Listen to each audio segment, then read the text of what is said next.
आज हामीसँग कहाँ हुनुहुन्छ? वरिष्ठ समालोचक, कथाकार, अझ अनुवादक, ओहो, बर्बाद हजुर। त्रिभुवन विश्वविद्यालयमा प्राध्यापनरत हाम्रा गुरु, नेपाली साहित्यको ए हजुर जल्दो बल्दो कथाकारलाई हामीले पाएका छौँ। उहाँसँग हजुर करिब 1.5 घन्टा जति अन्तर्क्रिया गर्नेछौँ। अपरिचित अनुहारलाई पाठकीय दृष्टिकोणले आफ्नो प्रतिक्रिया दिनको निम्ति हाम्रा साहित्य सल्लाहकार आदरणीय सागर गैरे सरलाई म हार्दिक अनुरोध गर्दछु। महेश पौड्याल सर अब एकदमै सक्रिय एउटा सर्जक अहिलेको। उहाँ सामाजिक सञ्जालदेखि लिएर जति पनि जिज्ञासु विद्यार्थीहरूको लागि चाहिँ उहाँले जति बेला पनि उहाँले एउटा आफ्ना सुझावहरू दिइरहनु भएको छ, घचघचाइरहनु भएको छ, यसरी लेख्नुहोस् भनेर भनिरहनु भएको छ। निक्लिएका किताबहरूको बारेमा पनि उहाँले त्यही किसिमले चाहिने समीक्षाहरू गरिरहनु भएको छ। र त्यस्तो व्यस्त हुँदाहुँदै पनि उहाँले फेरि एउटा कथालाई उहाँको यसभन्दा अगाडि 2074 सालमा चाहिने त्यसपछि फुलेन गोदावरी आयो। त्यसले चाहिँ एउटा कथाकारको रूपमा चाहिँ उहाँलाई काठमाडौँमा नेपालमा चाहिँ एउटा नयाँ चाहिँ एउटा पहिचान दियो। र त्योभन्दा पनि अझै अगाडि माझिएर चाहिँ यो कोभिड लकडाउन पछि उहाँको चाहिँ अपरिचित अनुहार आएको छ र सायद यो कोभिडकै बेलामा चाहिँ यी कथाहरू लेख्नुभएको होला। र यो शिखा बुक्सबाट निक्लिएको छ अपरिचित अनुहार। यसमा 18वटा कथाहरू छन् र यी कथाहरूलाई चाहिँ सरस्वती मैले चाहिँ अब एउटा लेखेर मैले पढेँ। यो सरस्वती म भन्छु हजुरहरूलाई। यसको एउटा पहिलो कथा छ बार्दलीको एउटा अनुहार। र त्यो कथामा चाहिँ नि एउटा पात्र छ चालक, सधैँ आउँछ, आएर एउटा घर एउटा बार्दलीमा एउटा अनुहार देखिन्छ र उसले त्यो अनुहारले हेरिरहेको जस्तो उसले मानिसकेपछि उसको एउटा त्यो आसक्ति हुन्छ। र जब पछि चाहिँ नि उसलाई त्यो घरको त्यो बार्दलीमा बस्ने एउटा अनुहारको जब त्यो वास्तविकता थाहा हुन्छ त्यसपछि ऊ तर्किन्छ र उससँगको सहचालक जसले वास्तविकता थाहा पाएर पनि ऊ चाहिँ नि उसप्रति एउटा उसलाई चाहिँ अपनाउँछ। यो एउटा बार्दलीको एउटा अनुहार कथाको एउटा छ। त्यसको मृगनयनी एउटा अर्को कथा छ। त्यसमा चाहिँ नि उहाँले जहिले पनि एउटा आन्दोलन हुन्छ, एउटा सडक बनेर आयो, यो सडक बन्यो, आन्दोलन हुन्छ र एउटा परिवर्तनपछि सडक बनिसकेपछि एउटा किनारमा चाहिँ एउटा चिया पसल रोकिएला या चाहिँ अलिकति उता गएर एउटा बजार बन्ला र त्यो बाटो त्योभन्दा पनि अझै अगाडि जान्छ र त्यो बजारमा चाहिँ त्यो विकासले छुटेका पात्रहरू, समयले छोडेका पात्रहरू, आन्दोलन भयो, आन्दोलनमा कोही गोली लागेर घाइते भयो, कोही चाहिँ एकदम समाजका सवाल्टन एकदम दबिएका, जसको आवाज छैन, बोल्न सकेका छैनन्, ती पात्रहरू अब जस्तो अब हामीहरूले चाहिँ पढ्यौँ स्कुल पढ्दाखेरि हामीले जति पनि इतिहास भनेको साहित्य भनेको चाहिँ हामीले राजा रानीका कथाहरू पढ्यौँ, वीर युद्धहरूका हामीले कथाहरू पढ्यौँ र तिनी पढेर हुर्किएको हामी पुस्तालाई एउटा आँगनमा बसेर चाहिँ नि दिनभरि फलाम पिट्ने, एउटा कपडा सिलाएर बस्ने, एउटा किनारमा बसेर चाहिँ नि कुखुरा काट्ने, बोइलर काट्ने एउटा व्यापारी होस् या ती सामान्य पात्रहरू जोसँग हामी दिनदिनै व्यवहारहरू गरिरहेका हुन्छौँ तर उनीहरूलाई चाहिँ हामीले हेरेका हुँदैनौँ। यस्ता खालका पात्रहरूलाई चाहिँ उहाँले यसमा चाहिँ नि कथामा समेट्नु भएको छ। एकदम मिहिन तरिकाले, एकदम सूक्ष्म तरिकाले उहाँले समेट्नु भएको छ। मृगनयनी छ, एउटा बालिका छन्, लेखक बालिकासँगै धरानबाट आउँदा गाडीमा आउँछन् र उनले चाहिँ लेखकले चाहिँ नि त्यति बाटोमा त्यति बेलासम्म पनि थाहा हुँदैन, यसरी बाहिरका चस्मा खोलिदिएर अनि त्यस हेर्न लगाउँछन् र कुराहरू हुन्छ। तर जब चितवनमा झरिसकेपछि पछि उनले एउटा प्राञ्जल भन्ने एउटा कथाकार उपन्यासकार हुन्छ, ऊ मार्फत थाहा पाउँछन् कि त्यो बालिका चाहिँ नि अन्धी हुन्छन् भन्ने थाहा पाउँछन् होइन। र त्यो प्राञ्जलले उनैको कथा लेखेर उसले एउटा यति चर्चित एउटा पुरस्कार पाउँछ, किताब पनि चर्चित हुन्छ र त्यो समीक्षामा जाँदाखेरि त्यहाँ बसिएका जो दृष्टिविहीन बालबालिकाहरूले जुन किसिमले उनीहरूले भन्छन् तपाईँहरूले रङ हामीलाई थोपर्नुहुन्छ, कालो हामीलाई त थाहा छैन नि, कालो रातो भनेर तपाईँहरूले थोपर्नुहुन्छ, तपाईँहरूको एङ्गलबाट ती कुराहरू थोपरिन्छ, हामीलाई त्योसँग सरकार छैन भनेर।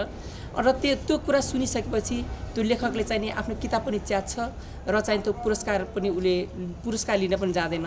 त्यसमा हामीले बाहिरबाट हेर्ने दृष्टिकोणभन्दा अन्तर्दृष्टिले हेर्न सक्नुपर्छ भन्ने कुरा यसमा उठाइएको छ।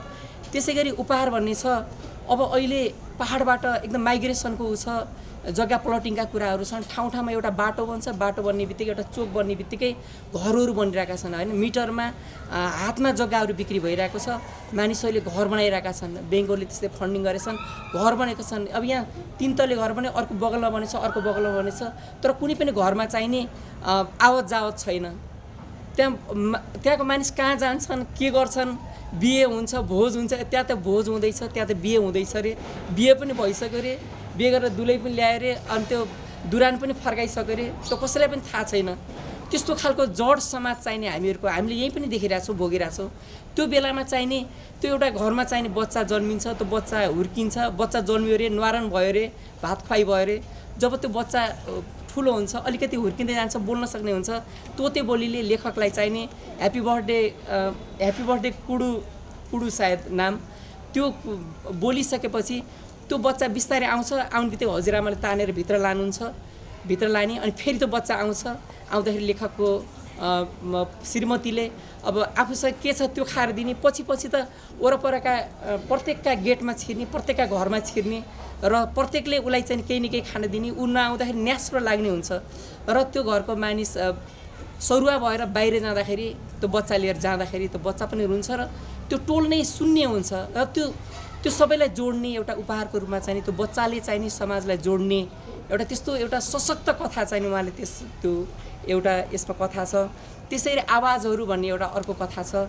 त्यो कथामा चाहिँ नि लेखकले लेख्न खोज्छ, घरमा श्रीमती चर्कोसँग बोल्ने, उता छोराछोरी कराइरहेछन्, टिभी हेरिरहेछन्, अब शान्त भएर सबै बाहिर गए, अनि लेख्न बस्दा बाटोमा हिँड्ने चाहिने कबाडीले चाहिने केरा लैलो यो लैलो भनेर उसले कराइरहेछ, एकछिनमा को कराइरहेछ, र उहाँले चाहिँ फेरि त्यो जोड्नुहुन्छ बुद्धकालीन समाजसँग जोड्दै जाँदाखेरि, सन्यासीका कुराहरू जोड्दाखेरि ठ्याक्कै ढोकामा चाहिँ एउटा जोगी आउँछ र त्यो लेखकलाई त्यो कुराले सुन्छ, म यहाँ सन्यासको कुरा गरिरहेको छु र ठ्याक्कै ढोकामा पनि एउटा जोगी आएको छ भनेर, अनि लेखक उठेर जान्छ र त्यहाँ कुराहरू हुन्छ। म शान्ति चाहन्छु, लेख्ने ठाउँमा शान्त परिवेश चाहन्छु भन्दाखेरि म शान्ति खोज्दै हिँडेँ, सन्यास खोज्दै हिँडेँ, र चाहिँ म एउटा मान्छेको समाजदेखि टाढिँदाखेरि एउटा विरक्ति, फेरि म यो भिक्षाटनबाट उठाएको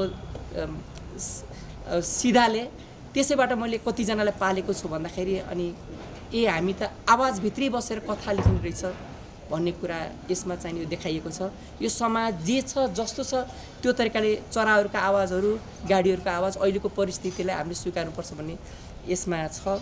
दुई मृत्यु यो चाहिँ नि केही वर्ष अगाडि ऋषिकेश हरिद्वारमा एउटा भयानक बाढी पहिरो भयो र त्यति बेला कति नेपालीहरू तीर्थयात्रीहरू पनि त्यहाँ त्यो बाढी पहिरोमा बित्नुभयो होइन।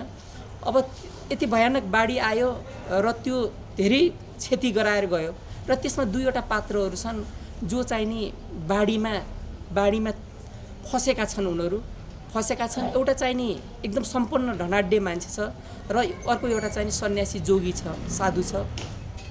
धनाढ्यको खल्तीमा चाबी हुन्छ, त्यो लकरको चाबी हुन्छ, ऊ मन्दिरमा छिर्ने बेलामा उसले त्यहाँ जुत्ता, ल्यापटप, सुनका के गहनाहरू त्यो लकरमा राखेछ र ऊ चाहिँ कति बेला जाने र त्यहाँ ऊ गर्ने भन्ने उसको चिन्तन छ।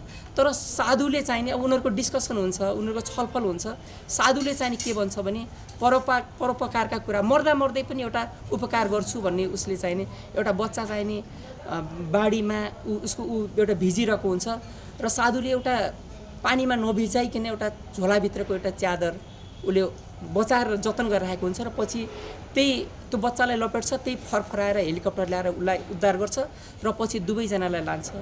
एउटाको चिन्तन त्यो र अर्कोको चिन्तन मर्दै पनि कसैको भलो गरेर मरौँ भन्ने एकदम त्यो खालको एउटा सन्देश यो कथामा दिएको छ परोपकारको।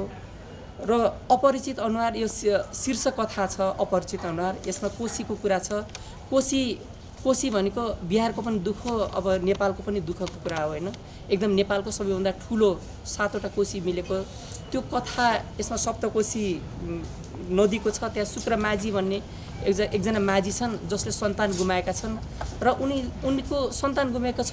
त्यो बाढीसँग जोडिएर अब लेखकले अब यसमा बालबालिकाप्रति यति ऊ देखाउनु भएको छ, एउटा मोह त्यो खालको देखाउनु भएको छ। र शुक्रमाझीले त्यो भेलमा, नदीको भेलमा एउटा आकृति उसले कल्पना गर्छ र त्यसमा आफ्नो एउटा बच्चालाई चाहिने उसले समातेको छ र उहाँले चाहिने त्यो बच्चासँग अनुनय गर्नु छ, तिम्रो पिता म हुँ, तिमी मलाई छोडेर गयो, तिमी आऊ, अपरिचित मान्छेको उसमा कसरी तिमी बसिरहेको छौ भन्ने एकदमै करुण त्यो चाहिने एकदम डुबेर लेख्नुभएको छ। उहाँले सुरुमै लेख्नुभएको छ यो कृति भवानी भिक्षु लाई समर्पित गरिएको छ भनेर लेख्नुभएको छ। भवानी भिक्षु जो मधेसी एउटा स्रष्टा हुनुहुन्थ्यो, तौलिया कपिलवस्तु उहाँको स्रष्टा, उहाँको त्यहाँ अहिले स्ट्याचु पनि छ त्यहाँ।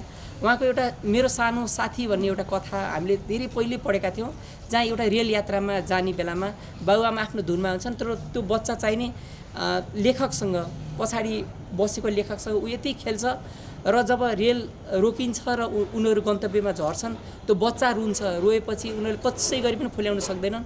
पछि लेखकले एकछिन दिनुहोस् म काखमा समाउँछु र समाइसकेपछि बच्चा फुलिन्छ र उनले मिठाई दिएर अनि ऊ मसँग यसरी रमायो भनेर त्यो बच्चासँग कसरी नजिक हुने, कसरी घुलमिल हुने त्यो कुरालाई उहाँले चाहिँ भवानी भिक्षुको त्यो गुणलाई उहाँले सम्झिनु भएको छ र यसमा उहाँका व्यक्तिगत ऊहरू पनि पीडाहरू पनि यसमा समेटिएको छ जस्तो लाग्छ।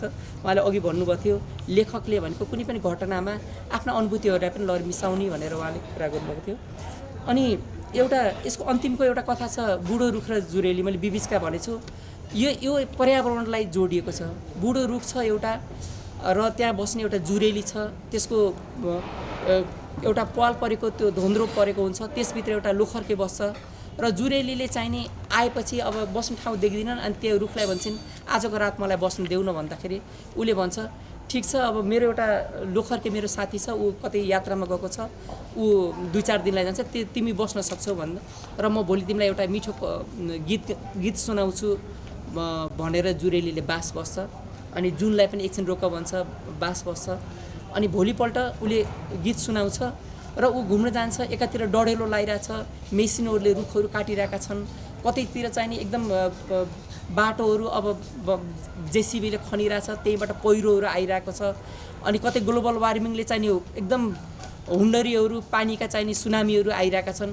ती सबै कुराहरू ल्याएर अब यो विनाश निश्चित छ र यो विनाशसँगै अब धेरै टाढा छैन, त्यो आइरहेको छ मानवीय गतिविधिहरूले र यो रुख पनि जान्छ र भोलि तिमी पनि मर्छौ म पनि मर्छु भनेर त्यो एउटा पर्यावरणप्रतिको एकदमै चिन्तन, अब चाहिने पर्यावरणका कुरा पनि लेख्नुपर्छ भन्ने कुरा छ। इतिहासमा ठुल्ठुला शक्तिशाली नेताहरू त्योभन्दा पनि अहिले ग्लोबल वार्मिङको कुरा, अहिले सेपियन्समा नोबेल हरारीको किताब सेपियन्स आएको छ होइन, त्यसमा एकदम सशक्त तरिकाले अब हामी सेपियन्स होमो सेपियन्सको यो वंश नै अब हकिन्सले भनेछन् कि अब 1000 वर्ष त होइन, अब 100-150 वर्षमै अब मानव जाति नै अब यो पृथ्वीबाट लोप हुनसक्छ। योभन्दा पहिला चाहिँ मानव जातिलाई कसरी हुन्छ अरू ग्रहहरूमा स्थानान्तरण गर्नुपर्छ भन्दा त्यो पढ्दा कति भयानक लाग्छ कि हामीले कविता लेख्छौँ, कति भयानक कुरा छ र त्यो पर्यावरणको कुरालाई चाहिँ नि यो कथामा जोड्नुपर्छ। यो एकदमै उत्कृष्ट कथा सङ्ग्रह, अहिले आएको सबभन्दा उत्कृष्ट कथा सङ्ग्रह। यसमा अभिमन्यु भन्ने छ, एउटा अभिमन्यु, एउटा बच्चा जन्मिन्छ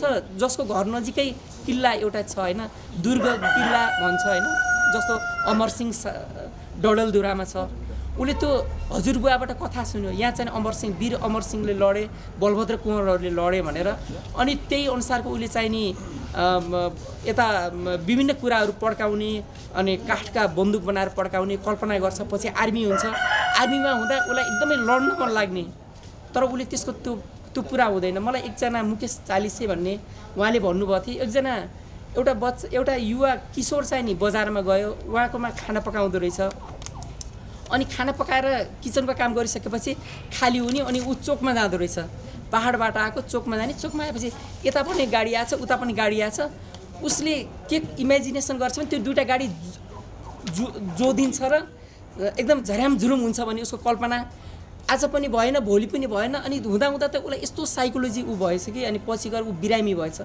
पछि त्यो कुरा बुझ्दाखेरि एकदम रियल घटना बुझ्दाखेरि अनि त्यो एकदम मनोवैज्ञानिक तरिकाले गरिसकेपछि अनि बल्ल अब त्यो त सबै सचेत भएर चलाइरहेका हुन्छन्।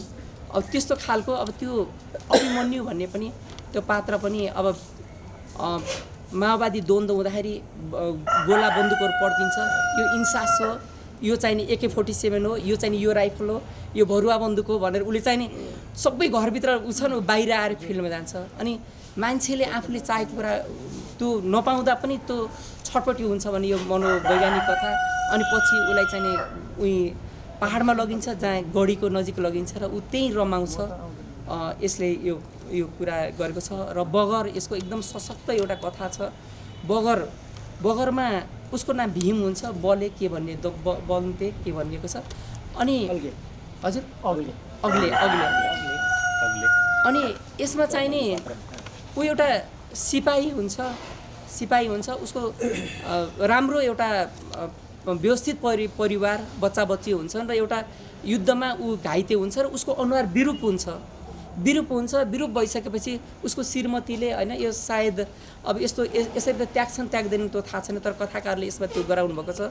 र बच्चा बच्चीले पनि हेर्न नचाहने, अनि ड्युटीमा चाहिँ ऊ दिउँसो ड्युटीमा बस्दा पनि भएन, हामीलाई त डर लाग्यो भनेर रातिको ड्युटी एकनासमा, अनि त्यो समाजबाट अलग्याइँदै जान्छ। र पछि जब श्रीमतीले नै तिमी आफ्नो व्यवस्था गर हामी आफ्नो व्यवस्था गर्छौँ भनिसकेपछि एकदमै पीडित एकदम अपमानित भएर ऊ त्यहाँबाट छोडेर चाहिँ ऊ गाउँमा आउँछ।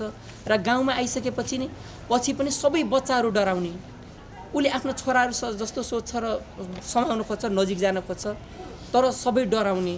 र एउटा पात्रलाई चाहिँ नि कानमा राखेर दोगुराउँदै लाँदा होइन सबै आतङ्कित हुन्छन्। त्यो पछि उहाँको श्रीमतीसँग यो कुरा पनि खोलेको छ। र उनले चाहिँ नि त्यो जब त्यो महिलाले ऊ भित्रको कोमलता थाहा पाउनुहुन्छ। र यस्ता कयौँ पात्रहरू छन् अपाङ्ग भएर हात काटिएका, अनुहार आगोले जलेका, माग्न आउँछन्, हामी डराउँछौँ, 5 रुपियाँ दिएर पठाउँछौँ, उनीहरूसँग पनि कथाहरू हुन्छन्। अब बागेश्वरीमा जानुहोस्, विभिन्न ठाउँमा जानुहोस्, पशुपतिमा जानुहोस्, भुइँमा बसेका हुन्छन्, तिनीहरूसँग पनि प्रत्येकसँग कथा हुन्, प्रत्येक मान्छे कथा हुन् भन्ने यो कथाले चाहिँ सन्देश दिएको छ।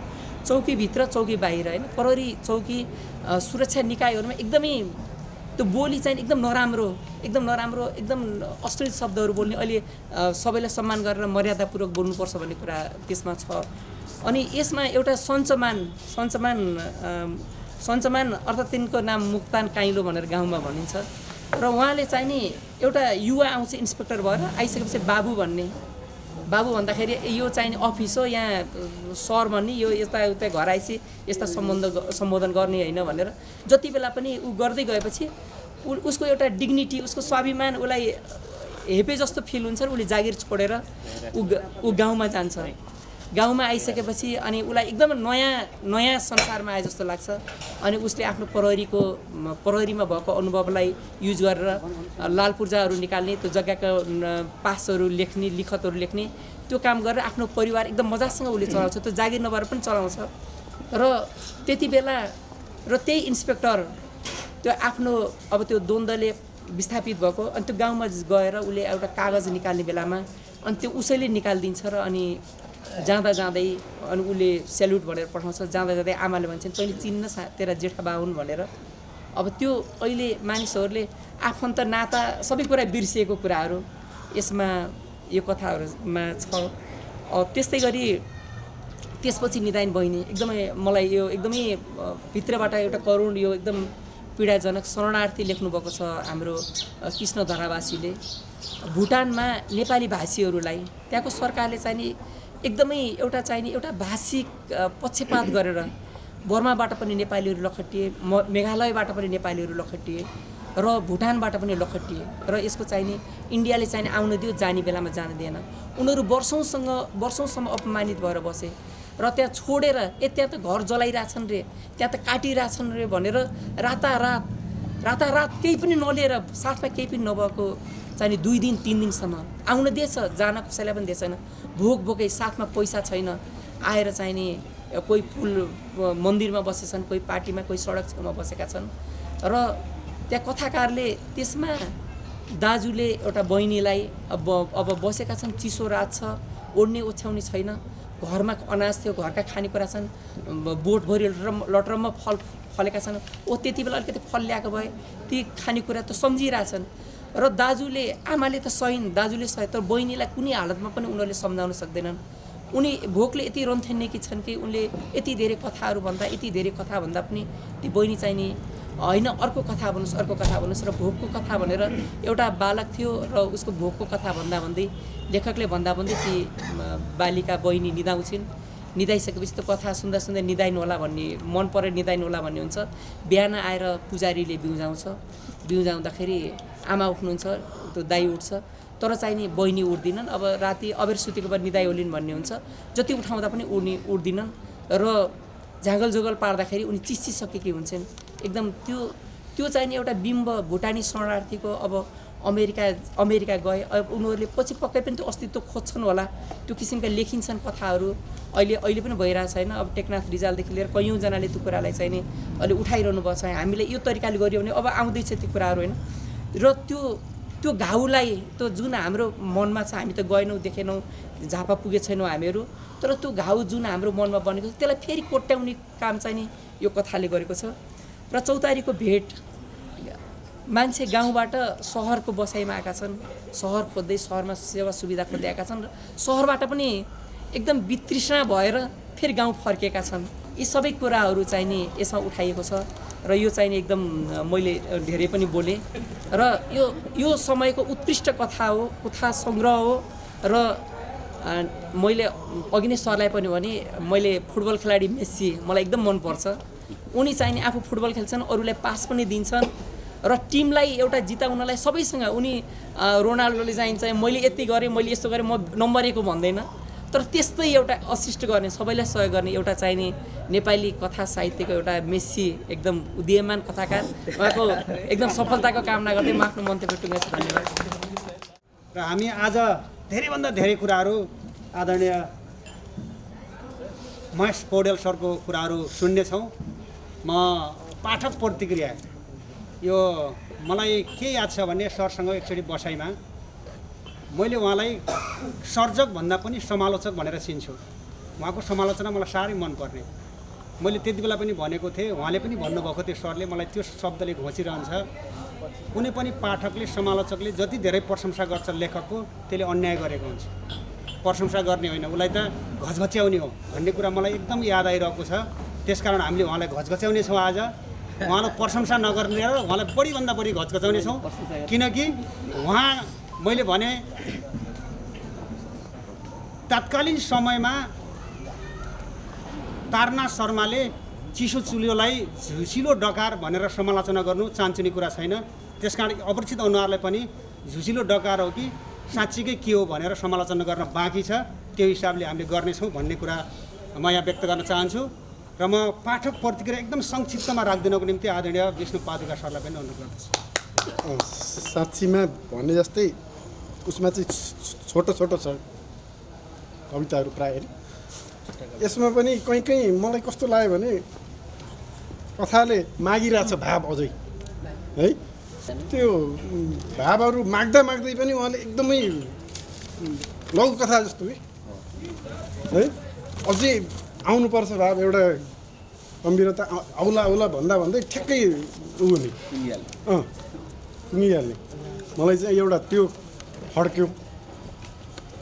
अनि अर्को कुरा, विषयवस्तु धेरै हुँदै पनि दुईवटा कथा चाहिँ, एउटा बुवा भएर त्यो बच्चाको अभाव छ नि, दुईवटा स्टोरी चाहिँ एउटै थिममा आएको छ कि होइन। त्यो नभएर अर्को थिम लिन पाएको भए पनि हुन्थ्यो होइन। यो त सङ्ग्रह हो नि त होइन। त्यहाँ चाहिँ अब विषय त अनेक छन् हामीसँग भन्ने मात्रै। यति दुईवटा चिज चाहिँ मलाई अलि फड्के जस्तो लाग्यो हो, नत्र एकदमै मिठो छ त्यो। हस्, तपाईँलाई लागेको कुरा, तपाईँको यी अपरिचित अनुहार सँगसँगै अन्य कथा सङ्ग्रहमा त्यो सिरिजमा आउने टाइपको कथाहरू छ कि छैन, अथवा त्यसलाई लैजान के गर्नुपर्छ होइन। हामीले धेरै सामाजिक कुराहरू राजनीतिक कुराहरूलाई मात्रै जोड्यौँ कि कथामा, अलिकति त्यो फरक पाटो अनि वैज्ञानिक कथाहरूलाई जोड्न सकेनौँ कि। जस्तो बद्री सरसँग थुप्रो ज्ञान छ, उहाँले पनि कतिपय कुरा हाइकुहरू वैज्ञानिक तरिकाले लेख्नुहुन्छ, मिश्रण गराएर सम्मिश्रण गराएर होइन।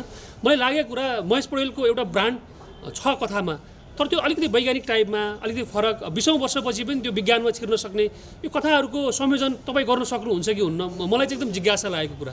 हस्, धन्यवाद। आदरणीय महेश पौडेल सरको कुरा सुन्नेछौँ। त्योभन्दा अगाडि आदरणीय गोविन्द सरलाई म केही कुरा राखिदिनको निम्ति हार्दिक अनुरोध गर्दछु। हाम्रो पूर्णिमा साहित्य प्रतिष्ठानले जुन यो कार्यक्रम आयोजना गर्यो आज, म एकदमै धन्यवाद दिन चाहन्छु सम्पूर्ण टिमलाई। र अब किताबको बारेमा के भनौँ, महेश सरलाई फेरि पनि धेरै धेरै शुभकामना दिन चाहन्छु।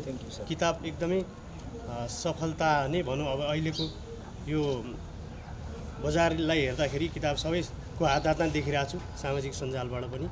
र किताबले राम्रै एउटा चाहिँ समकालीन साहित्यमा एउटा कथा सङ्ग्रहले अपरिचित अनुहारले कथालाई चाहिँ परिचय दियो जस्तो मलाई फिल हुन्छ। पढेँ, मलाई राम्रै लाग्यो। र एउटा यस्तो लाग्छ कि मलाई मेरो मनमा लागेको कुरो हजुरहरूलाई कस्तो लाग्छ। अब कथाको बारेमा मैले के बोल्नु, सार सरले सबै भनिसक्नुभयो, किताब पनि पढ्नुहुन्छ। मलाई चाहिँ कस्तो लाग्छ भन्दाखेरि धेरै कार्यक्रमहरूमा गइन्छ कि कथाको कार्यक्रम काहीँ भयो भने कथाकारहरू मात्र जाने, अनि कविताको कार्यक्रम भयो भने त्यहाँ कविहरू मात्रै जम्मा हुने, उपन्यासको कार्यक्रम भने जम्मै उपन्यासकारहरू भेटिन्छ, कवि भेटिँदैन। यस्तो छ कि एउटा माहौल छ कि आज यहाँ सबै प्रकारको मान्छे देखिरहेको छु कि एकदम खुसी लागिरहेछ। कविहरू पनि हुनुहुन्छ, टिचरहरू पनि हुनुहुन्छ, कथाकार, गीतकार, मिडियाकर्मी, सम्पूर्ण साथीभाइहरू हुनुहुन्छ कि सम्पूर्ण गुरुवर्ग अग्रजहरू हुनुहुन्छ। I am so happy. म एकदमै खुसी छु। यो एउटा उर्वर भूमि हो साहित्य सिर्जना गर्नको लागि चाहिँ। यो ठाउँ एकदमै मलाई एकदम सुइटेबल लागिरहेछ, एकदमै राम्रो लाग्यो। घुम्यो, कति कुराहरू पनि यहाँको देखियो, वातावरणहरू सफा सुग्घर, यहाँको इन्भाइरोमेन्टहरू एकदम छोयो। पहिलोपल्ट हो कोहलपुर, एकदमै खुसी छु। र तपाईँहरूलाई पनि यसै गरी काठमाडौँमा कुनै कार्यक्रम गरेर, मेरो पनि एउटा सानो संस्था छ सहयात्री दर्पण नेपाल, त्यहाँ तपाईँहरूलाई पनि जोड्न सकौँ। तपाईँहरूको किताबलाई पनि काठमाडौँमा यस्तै एउटा कार्यक्रम गरेर तपाईँहरूको नयाँ निक्लेको किताबलाई मैले पनि त्यहाँका अग्रजहरूलाई बोलाएर चाहिँ के एउटा सानो कार्यक्रम आयोजना गर्न सकौँ होइन। त्यो पैँचो मैले पनि तिर्न सकौँ आगामी दिनहरूमा, त्यो पनि भन्न चाहन्छु। किताबको त अब यो किताब त के भन्ने, सरको किताब म एकदमै प्रभावित छु। किन भन्दाखेरि व्यक्तित्वबाट पनि प्रभावित छु। महेश पौडेल चाहिँ यस्तो मान्छे कि गाली गर्नुहुन्छ होइन, मलाई धेरै गाली गर्ने, सबैभन्दा बढी गाली खाने मान्छे मै हो, यहीँ अगाडि भनिदिन्छु म। मलाई चाहिँ जापानमा यात्रा गर्दा म 2 रात त म निदाइन, सोध्नुहोस् नि। मलाई यति यस्तो भयो कि बाटेबाट सेक्दै लानुभयो उहाँले, त्यस्तो हुनुहुन्छ कि उहाँ। तर आज म साँच्चीकै एउटा लेख्नुपर्ने रहेछ है, अध्ययन चाहिने रहेछ भन्ने कुरो चाहिँ उहाँले त्यो बाटो देखाउनुभयो क्या। एउटा राइटरले चाहिँ चिन्तन जरुरी छ, एउटा चिन्तन गर्नुपर्ने छ, पुस्तक पढ्नुपर्ने छ, लेख्नुपर्ने रहेछ, गरिरहनुपर्ने छ, साधना चाहिँ गर्नुपर्छ है, साधना नछोड भन्नुहुन्छ। र अग्रजहरूलाई चाहिँ सम्मान पनि गर्नुपर्छ र अनुजहरूलाई प्रोत्साहन गर्नुपर्छ भन्ने महेश सरको त्यो एउटा जुन उहाँको एउटा अभियान छ, म एकदमै गुरुलाई फेरि पनि नमन गर्न चाहन्छु। तपाईँको एकदमै त्यो राम्रो पक्ष हो। जस्तो कि उहाँहरू जस्तो उहाँको साथी हुनुहुन्छ होइन, भाइहरू हुनुहुन्छ, मभन्दा पनि कति जुनियर हुनुहुन्छ होला, म उमेरले धेरै होला, तर उहाँहरू पनि आज आइपुग्नु भएको छ नि।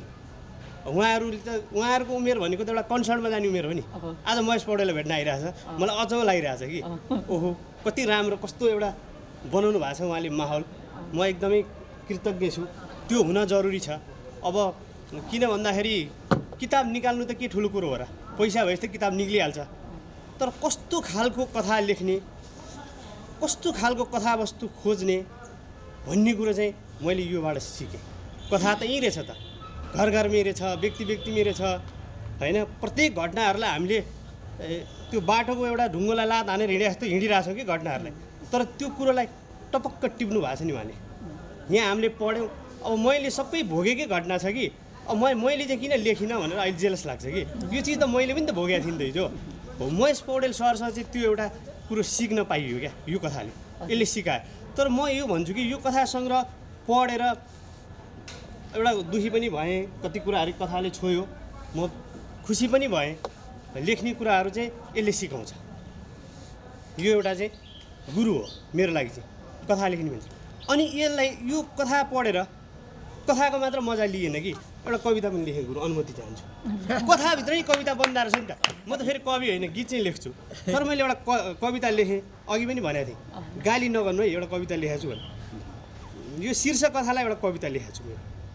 यहाँलाई कस्तो लाग्छ? अब सबैले किताब पढिसक्नु भएको छ कि, त्यो भएर कस्तो हुँदो रहेछ भन्दाखेरि एउटा कथालाई कविता बनाउँदा कस्तो भयो। शीर्षक कथा अपरिचित अनुहारबाट है। यहाँ हाम्रो एकदमै ठुल्ठुलो कविहरू गजलकारहरू हुनुहुन्छ, माफी चाहन्छु, मलाई लेख्न त आउँदैन। छोटो सानो प्रयास एउटा। शीर्षक छ कथाको कविता। कथाको कविता। जब एउटा बीज मर्छ आफ्नै धरातलमा, जब एउटा बीज मर्छ आफ्नै धरातलमा, तब मात्र सुरु हुन्छ बिरुवाको अर्को जीवनयात्रा। मृत्यु सम्झना नै डगमगाउँछ मान्छे, मृत्यु सम्झँदा नै डगमगाउँछ मान्छे। सुनामी जस्तै भयानक प्रलयको कल्पना गर्छ, तर समय प्रवाहको हरेक सुनामीले सुसाइले भनिरहेकै त हुन्छ, जीवन र मृत्यु त मात्र भ्रम हुन्।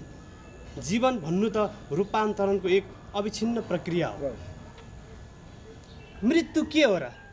मृत्यु के हो र? जीवन मेटिँदै जाँदाको साक्षी त हो। मृत्यु के हो र? जीवन मेटिँदै जाँदाको साक्षी त हो। सम्झे कथाका पात्रहरू, अनुहारहरू, परिचित अपरिचित अनुहारहरू पढेँ, धेरै बेर सोचेँ। माझी बालक बीचको कथा, बीज र बिरुवा जराको कथा। जुन बीज बिरुवाको जरामा झिनो आशाको जीवन बोकेर अल्झिरहेको छ, जुन बीज बिरुवाको जरामा झिनो आशाको जीवन बोकेर अल्झिरहेको छ, यो अपरिचित अनुहारलाई यसले सार्थक गर्छ गर्दैन यो कविताले? गुरुलाई भने यो चाहिँ मैले अपरिचित अनुहार पढेर त्यही शीर्षक कथालाई लेखेको हो। त्यस कारणले गर्दाखेरि कथा पढ्दा नि त कविता आउँदो रहेछ नि त। अनि हामी चाहिँ हरेक कार्यक्रममा समय मिल्छ भने चाहिँ जानुपर्ने रहेछ। कथा पनि पढ्नुपर्ने छ, कविता पनि पढ्नुपर्ने छ, उपन्यास पनि पढ्नुपर्ने रहेछ। टाइम भएसम्म सबै प्रकारको किताबहरू किनेर पढ्नुपर्ने रहेछ, सिकायो। त्यस कारणले गर्दा हामीले चाहिँ अब कथा मात्रै पढ्ने, म कथा लेख्दैछु कथा मात्रै पढ्ने, त्यही कार्यक्रममा मात्रै जाने, कविता लेख्दैछु त्यही मात्र हामी सहभागी हुने, यो होइन। एउटा साहित्यकारले हरेक प्रकारको साहित्यलाई माया गर्ने र हरेक साहित्यकारसँग चाहिँ सहकार्य गरेर काम गर्ने र हरेक एकले अर्कोलाई सम्मान गर्ने र सकिन्छ भने त्यसलाई राम्रो प्रकारको बाटो देखाउने, जसरी महेश सरले देखाइरहनु भएको छ अहिलेको युवा पुस्तालाई। र उहाँ बुढो मान्छेसँग पनि घुलमेल हुनुहुन्छ, घरमै जानुहुन्छ भेट्न। अब सानो सानो केटाकेटीहरू लेखिरहेला पनि एकदम प्रोत्साहन गर्छु, खोजी उहाँले चाहिँ एउटा बाटो देखाइरहनु भएको छ। त्यस कारणले गर्दा आज के भन्छु भने किताब त सबैले पढिरहनु भएको छ, तर महेश पौडेल साँच्चीकै नेपाली साहित्यको एउटा भोलिको दिनमा एउटा इतिहास हो, मलाई त्यस्तो लाग्छ। र किताब निकालेर भाइरल हुने होइन, हामी त अमर हुने हो। किताब निकालेर अहिले यति बिक्री भयो, उति बिक्री भयो, यो छ ऊ छ भन्ने जुन अहिले छ नि, अब त्यो हिजोको जमानामा हामी जाउँ न, त्यतिखेर कति कुराहरू युट्युब थिए त थिएन नि, त्यहाँ भ्युज पनि आउँथेन, लाइक पनि आउँथेन, कमेन्ट पनि आउँथेन। लक्ष्मीप्रसाद देवकोटाले त लेखि त राखेको थियो, सबैले त लेखाएको थियो। त्यतिखेर के आशा थियो र? धर्म, राइटरको धर्म नै लेख्नु हो। राइटरको धर्म नै लेख्नु। त्यतिखेर के थियो त? कहाँ थियो भ्युज, कहाँ थियो चाहिँ त्यो लाइक कमेन्ट? अहिले त फलानाको किताब आयो भने चाहिँ कतिजनाले कमेन्ट गरे, कति लाइक आयो, के आयो, कतिको गजाएर कसको हातमा छ। यसले बिगार्यो हामीलाई, लेख्ने बिगारिदियो कि यसले चाहिँ दिमागलाई एउटा खलबलाइदियो। त्यस कारणले हामी चाहिँ हरेक ठाउँमा कथा छ, हरेक ठाउँमा कविता छ, माटोको हरेक सुगन्ध आकाश धरती जताततै कथा कविता साहित्य छ। त्यस कारणले गर्दा हामी चाहिँ लेखिरहौँ। जसरी आज महेश पौडेलले कविता पनि निकालिरहनु भएको छ, कथा पनि निकालिरहनु भएको छ, उपन्यास पनि आउँदैछ गुरुको, हरेक चिजहरू गरिरहनु भएको छ। हामी पनि त्यसै गरी उहाँलाई हेरेर हामी पनि अगाडि बढौँ र नेपाली साहित्यलाई केही गरौँ र एकले अर्कालाई सहयोग पनि गरौँ। किताब किनिदिउँ, पढ्दिउँ, राम्रा कुराहरू नराम्रा कुराहरू समीक्षा गरिदिउँ, भनिदिउँ, राम्रो बाटो देखाइदिउँ। र मान्छेले नगरे पनि राम्रो काम गर्ने त भगवान्ले गर्छन् भनेकै छ। त्यस कारणले हामी सधैँ एउटा चाहिँ पोजिटिभ सन्देश लिएर साहित्यमा अगाडि बढौँ। कसैलाई ईर्ष्या नगरौँ र कसैको साहित्यलाई खिसी गरेर उडाउने काम नगरिदिउँ। एउटा स्रष्टा मर्छ भोलि लेख्नै छोडिदिन्छ र भोलिको दिनमा जे पनि हुनसक्छ, उसले राम्रो पनि लेख्न सक्छ होइन। आज फेल भएको मान्छे भोलि पास हुनसक्छ। त्यस कारणले सबैजनालाई म के भन्छु भने चाहिँ साहित्यलाई माया गरेर हामी सहकार्य गरेर अगाडि बढौँ। आज यो नयाँ ठाउँ, नयाँ साथीभाइ, नयाँ साहित्यकारसँग भेटघाट भयो र जसरी आज महेश पौडेललाई तपाईँहरूले माया गरिदिनु भयो, भोलि मलाई पनि गरिदिनु होला, मैले तपाईँलाई काठमाडौँमा गरौँला मेरो तर्फबाट उहाँ। त्यस कारणले हामीभित्रको एउटा यो साहित्यिक सहयात्रा निरन्तर अगाडि जाओस् भन्दै म आफ्नो केही कुराहरू यहीँ राख्छु र अन्तिममा महेश सरलाई फेरि पनि शुभकामना दिन जान्छु पुस्तकको बारेमा। Thank you so much. जसले साहित्य सिर्जनाका साथसाथै फुलहरूको रखवाली, विशेष गोदावरीको रखवाली गरेर चाहिँ कोहलपुरलाई अत्यन्त सुन्दर बनाउनु भएको छ। र गोदावरी भनेपछि म धेरै संवेदित हुने गर्छु, कारणहरू यहाँहरूलाई थाहा छ। श्रद्धेय बद्री सर, आदरणीय म्याडमहरू, पुष्कर सर, कपिलजी, यहाँको एउटा भरभराउँदो एउटा युवा आकर्षण, एउटा उत्कृष्ट कवि, गजलकार, मेरो उद्घोषक, मेरो पुरानो परिचित मित्र र केही युवा पुस्ताका भाइहरू जो मेरो हृदयको अत्यन्तै निकट छन्। उता हेमप्रकाश, लामो समयदेखि हामी चिन्छौँ। भीम 10 किलोमिटरको यात्रा गरेर आएका छन्।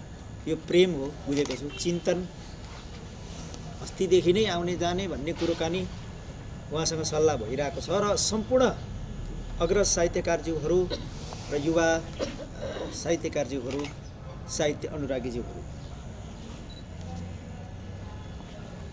कोहलपुर बिरानो नै लाग्दैन, घर जस्तो लाग्छ। कोहलपुर र बुटोलको बिचमा पनि धेरै ससाना स्टेसनहरू छन्। ती पार गर्दै जाँदाखेरि हृदयको गति उही सामान्य हुन्छ। कोहलपुर नजिक आयो भनेपछि त्यो गति अलिकति बढेको अनुभूति गर्छु, हृदयको गति। यो दरो मनोविज्ञान हो जस्तो मलाई लाग्छ। कुनै ठाउँमा पुग्दाखेरि धड्कनको गति बढ्नु भनेको त्यहाँ प्रेम छ, आह्लाद छ, आफ्नो घर छ, माया गर्ने व्यक्तित्वहरू हुनुहुन्छ भन्ने त्यो अनुभूति हो। पोहोर पनि हामी पूर्व पश्चिम यात्रा गर्दा यहाँ रोकिएर मात्रै म गएको हुँ। अहिले पनि जानु सुर्खेततिर छ, फेरि रोकिएर मात्रै गएको हुँ। यो कोहलपुरले जो प्रेमको एउटा संस्कार सुरु गरेको छ साहित्यमा, यो क्षेत्रका लागि एउटा मिसाल हो। कुनै बेला हामी काठमाडौँमा बसेर यसो हेर्दा बाँकेमा चाहिँ साहित्यको केन्द्र नेपालगञ्ज पो हो कि जस्तो लाग्थ्यो हामीलाई। अहिले हामीलाई नै लाग्छ त्यो केन्द्र सरेर कोहलपुरमा आएको छ र यो सारेको तपाईँहरूले हो। गुणस्तर पनि सरेको छ। जस्तो आज यी मेरा कथामाथि जुन प्रकारका समीक्षणहरू भए, समीक्षा भए, चिन्तन भयो, मार्गदर्शन भयो र उद्घोषकले इङ्गित गरेको तीव्र र तीखो आलोचना जो भयो, जसको लागि म आएको हुँ खास, यसले के बताउँछ भने हामीले काठमाडौँमा बसेर भ्रम पाल्नु जरुरी छैन कि सब कुरो काठमाडौँलाई मात्रै आउँछ अथवा प्रज्ञा प्रतिष्ठानलाई मात्रै आउँछ, सब कुरो विश्वविद्यालयले मात्रै आउँछ भन्ने कुरा गलत हो। कि जति उत्कृष्ट समीक्षा अथवा समालोचना, कृतिको पठन अथवा विपठन, मफसल तथाकथित मुफसल भन्ने गरेको हामीले काठमाडौँभन्दा बाहिर सम्भव छ। त्यो गहनता बरु काठमाडौँमा हराउँदै गएको पनि सत्य हो। किनकि काठमाडौँमा हामी त स्पिच पनि प्रायोजित गर्न थालेका छौँ।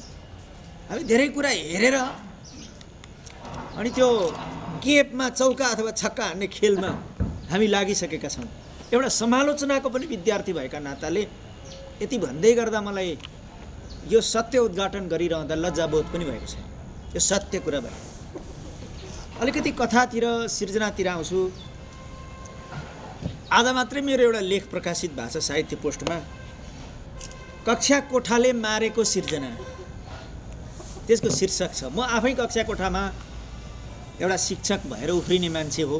मेरा केही विद्यार्थीहरू यहाँ हुनुहुन्छ हैन, जो मेरो क्लासमा पनि हुनुहुन्थ्यो। हामीले विश्वविद्यालयमा अथवा कक्षा कोठामा, स्कुलमा, कलेजमा सिर्जनाको विवेचनाको नाममा, त्यसको रूपको विवेचनामा सम्पूर्ण जीवन खर्च गरेका छौँ। कपिलजी एउटा देशको उत्कृष्ट गजलकार हो। उहाँलाई साक्षी राखेर एउटा कुरा भन्छु, एउटा गजलको एउटा उत्कृष्ट भाव उहाँलाई फुर्छ। त्यो भाव भन्नलाई उहाँ गजल लेख्नुहुन्छ। अनि म जस्तो तथाकथित काइते एउटा समालोचकको हातमा त्यो पर्छ र मैले कक्षा कोठामा लगेर अनि ह्रस्व र दीर्घ गन्न लगाउँछु, बिम्ब र अलङ्कारतिर लगाउँछु। उहाँले त्यो भाव सम्प्रेषणका लागि लेखेको हो त्यो कविता। मैले रूपविन्यासको चर्चा नगरौँ भनेको होइन, तर रूपविन्यासको चर्चा पनि 10% गरौँला, तर उहाँको त्यो 90% जो भावका लागि लेखिएको हो, त्यो बहर मिलाउनलाई गजल लेखेको होइन। त्यो गजल बनाउनलाई बहर पछि तानेको कुरा त हो नि, उपकरण हो गजल। हामीले कथाको पनि त्यही गरेका छौँ। कथा पढाउँदा कथालाई छोडेर अन्य सम्पूर्ण कथाको शरीर पढाएका छौँ। हामी समालोचक भन्ने अथवा शिक्षक भन्नेले गरेको, हामी कविताको शरीर पढाएका पढाइ छौँ, कविताको प्राण कतै छुटेका छौँ कि के भन्नलाई यो कविले यो कविता लेख्यो भन्ने कुरो कतै छुटेर गएको छ। र कसरी लेख्यो, कस्तो अलङ्कार आयो, उपकरण कस्ता लगायो, यतातिर चाहिँ हाम्रो चाहिँ शिक्षण गएको छ र हाम्रो विवेचना गएको छ। र विश्वविद्यालय लिने परीक्षामा आउने क्वेसन पनि त्यस्तै भएको छ। अनि हामी त्यो कविको हृदयको निकट पुग्ने एउटा बाटो, एउटा कथाकारको हृदयको निकट पुग्ने बाटो हामी बन्द गरिरहेका छौँ। र त्यही भएर भनेको कि हामीले लेखेको कविताको प्राण एकातिर र शरीर अर्कातिर भएर यो ठुलो एउटा, यो यहाँको मात्रै कुरा रहेनछ, यो विश्वभरि यस्तो गरिएको छ। र अचेल चाहिँ काठमाडौँमा हामीलाई भन्ने गरिन्छ क्या, यी विश्वविद्यालयका प्राध्यापक, विश्वविद्यालयका आलोचक भनिरहन्छन्। रिस उठ्थ्यो मलाई पहिला, अचेल मजा लाग्छ त्यो कुरा। किन रहेछ भन्ने कुरा मैले अहिले बुझेको छु कि भनौँ न एउटा उत्कृष्ट सिर्जना, अब सरको बुरहान भोलि आयो भने डाङबाट आएका थारूहरूले कति दुःख र कष्ट सहेर यहाँ एउटा नयाँ इतिहास बनाएका छन् भन्ने लेख्नलाई उहाँले त्यो लेख्नु हो। अब मैले विवेचना कस्तो गर्ने भयो भने पात्रहरू, चरित्रहरू, त्यसको उमेर, त्यसले लगाएको लुगा, त्यसले बोलेको भाषा, अनि भाषा विन्यास, अनि वर्ण विन्यास, अनि रूप विन्यास भनेर त्यो कथामा पस्नै दिन्न। यो लामो समयदेखि समालोचनाले यसरी चाहिँ सिर्जनाको प्राण हत्या गरेको छ। यसका विरुद्ध एउटा हस्तक्षेप जरुरी छ भन्ने मलाई लागेको छ। पहिलो कुरा मैले आज भन्न खोजेको कुरा। दोस्रो, म चाहिँ बाँके जान्छु, सुर्खेत जान्छु भन्ने कुरा मैले मेरो केही अग्रज गुरुहरूलाई र समकालीन साथीहरूलाई पनि बताउँदाखेरि, एकजना एलबी छेत्री हुनुहुन्छ चितवनमा, तपाईँहरू चिन्नुहुन्छ, उहाँले हिजो फोन गर्नुभयो मलाई, तिमीले एउटा कुरा चाहिँ भन। उहाँ पनि राम्रो कथाकार हो, एकदमै राम्रो कथाकार हो। व्रतभङ्ग होइन, इन्द्रमायाको देश, त्रिशङ्कुको देश आदि इत्यादि कथाका सर्जकहरू र साँच्चै राम्रा कथाहरू लेख्नुहुन्छ। र सरले सधैँ भन्नुहुन्छ, महेश सबै कुरो छ, कथामा कथै भेटिँदैन, पढ्दै लगो, कथामा कथै भेटिँदैन। अनि यो कथामा कथा भेटिँदैन भन्ने चाहिँ के रहेछ भनेर मैले राजकुमार बानियालाई सोधेँ। उसले के भन्यो भने घटनाको मुचुल्का मात्रै भेटिन्छ नि त, त्यही हो कथा छैन। घटनाको मुचुल्काहरू लेख्दा रहेछौँ, त्यो दोष ममा पनि छ। मैले आफूलाई हेरेरै भनेको हो यो कुरा। र कथामा कथै हुँदो रहेछ, कथामा कुरो हुँदो रहेछ, तर्क हुँदो रहेछ। अनि एकदम कनेर हामीले लिएर आएको, भारी बोकेर आएको त्यो सिद्धान्त त्यो लेखेन भने फेरि उता प्रमोसनमा समस्या हुने हो कि, प्रज्ञा प्रतिष्ठानमा पुगिँदैन कि, प्रतिभा पुरस्कारमा नाम आउँदैन कि, अघि चिन्ता गरियो, युवा वर्ष मोती पुरस्कार दिँदैनन् कि, किनकि कुन पार्टीको सरकार छ त्यस्तै लेख्नु पर्यो नि। अब यी चिजहरूको भाषमा हाम्रो सिर्जना, हामीले चाहिँ सिर्जनालाई अल्मल्याएको कुरा चाहिँ सत्य हो कि जस्तो मलाई लाग्न थालेको छ। र एलबी सरले उहाँको सङ्केत के थियो भने कथामा एउटा निर्मम विवेचनाको अभियान सुरु गर्नु जरुरी छ। कथालाई समाजले जसरी अङ्गीकार गर्छ नि, हृदयको निकट जसरी राख्छ नि, अर्को यस्तो शक्तिशाली विधा कुनै पनि छैन। त्यो कविताको नेचरै कस्तो हुन्छ भने त्यो अलिक बौद्धिक चिन्तनको कुरा भयो होइन, अलिक बौद्धिक विमर्शको कुरा भयो, त्यो एब्स्ट्रेक्सनमा विश्वास गर्छ। त्यो बिम्बहरू र अलङ्करणहरूका कारण जति सजिलो लेखे पनि कविताको एउटा स्वाभाविक क्लिष्टता हुन्छ। र उपन्यासको त्यो लम्बाइले गर्दाखेरि सबै मान्छेसँग त्यो धैर्य पनि हुँदैन उपन्यासको। कथा चाहिँ यो समाजको चिन्तन पद्धतिबाटै आएको चिज हो। कथाको त भनौँ न, घरमा अगेनाका वरिपरि भनिने होइन, हाम्रा बाआमाले हामीलाई हामीले आफ्नो पहिचान भनेको म यो संस्कृतिको मान्छे हुँ, म यो धर्मको मान्छे हुँ, यी देवी देवताको मान्छे हुँ भन्ने कुरो त मैले कथा सुनेरै बुझेको हो नि। म हिन्दू रहेछु भन्ने कुरो मलाई बुझाएको कथाले त हो नि। ती देवीका कथा, विष्णुका कथा, होइन सर, शिवका कथा, त्यो कथाले हामीलाई आफ्नो व्यक्तित्वको अथवा आफ्नो पहिचानको निर्मितिमा चाहिँ भूमिका खेलेको रहेछ। टनी मोरिसन जो प्रख्यात अश्वेत लेखिका हुन्, हामीले पढेका छौँ। टनी मोरिसन जो पहिलो अश्वेत नोबेल लरेट पनि हो र विश्वविद्यालयमा लामो समय पढाएर दिवंगत भइन्। उनले एक ठाउँ भनेकी छिन् कि एउटा समाजको सबभन्दा ठुलो सुरक्षा कवच भनेको चाहिँ कथा हो। एउटा नोबेल पुरस्कार पाउने मान्छेले भनेको पछाडि केही चिज छ कि यहाँ बझाङबाट अथवा बाजुराबाट अथवा चाहिँ मुगुबाट, होइन, जाजरकोटबाट झर्नुभएको तपाईँहरू यहाँ हुनुहुन्छ होला कोलपुरमा कतिपय मान्छेहरू, र तपाईँले त्यो आफ्नो त्यो विगतको स्मृतिको कुरा कोलपुरवासीलाई बताउने माध्यम भनेको कथै हो। हेर्नु, तपाईँले कथै भन्नुहुन्छ, हामी यसरी आयौँ, अब बुरहानमा आउँदैछ, होइन, यहाँका थारूहरूको कथा कथै त हो, होइन। भनेको चाहिँ हाम्रो निर्मितिको चिज समाजको चिन्तन पद्धतिबाट हामीले उत्तराधिकारको रूपमा प्राप्त गरेको चिज भनेको चाहिँ कथा हो। एकजना चाहिँ आदिवासी अमेरिकी एकजना लेखिका छन्, लेस्ली सिल्को मोर्मोन भन्ने, सिल्को। ती सिल्कोले एक ठाउँ के भनेकी छन्, मैले पढ्दाखेरि पाएको, मैले सेयर गरेको हो, पढेको रहेछु भन्ने ध्वास दिएको होइन, मलाई थाहा छ। मभन्दा धेरै प्रबुद्ध पाठकहरू यहाँ अध्येताहरू हुनुहुन्छ। यो सम्पूर्ण विनम्रताका साथ मैले भनेको, ती आदिवासी अमेरिकीहरूलाई चाहिँ गोराहरू गएर सबै तितर बितर पार्दिए, मारे, खेदाए र अमेरिकालाई गोरेहरूले कब्जा गरे। पछिको कुरा हो त्यो। अमेरिका बेसिकली गोरेहरूको देशै होइन यो। पछि गए, होइन, कोलम्बस गइसकेपछि पछि गएर उनीहरू सेटल भए र त्यहाँका आदिवासी जनजाति त्यो अलिक काला काला हुन्छन्, कहिले चाहिँ घुमरी परेको कपाल भएका हुन्छन्, हजुर, रेड इन्डियन्सहरू, तिनीहरूलाई तितर बितर पारे, मारे, विस्थापित गरेर त्यो कब्जा गरे। त्यो विस्थापित समुदायकी एकजना लेखिका हुन् मोर्मन सिल्को। उनले एक ठाउँ के भनेकी छिन् भने, हामीलाई गोली हानियो, मारियो, हाम्रो घर जग्गा पनि लुटियो, सबै लुटियो र हामी भाग्यौँ।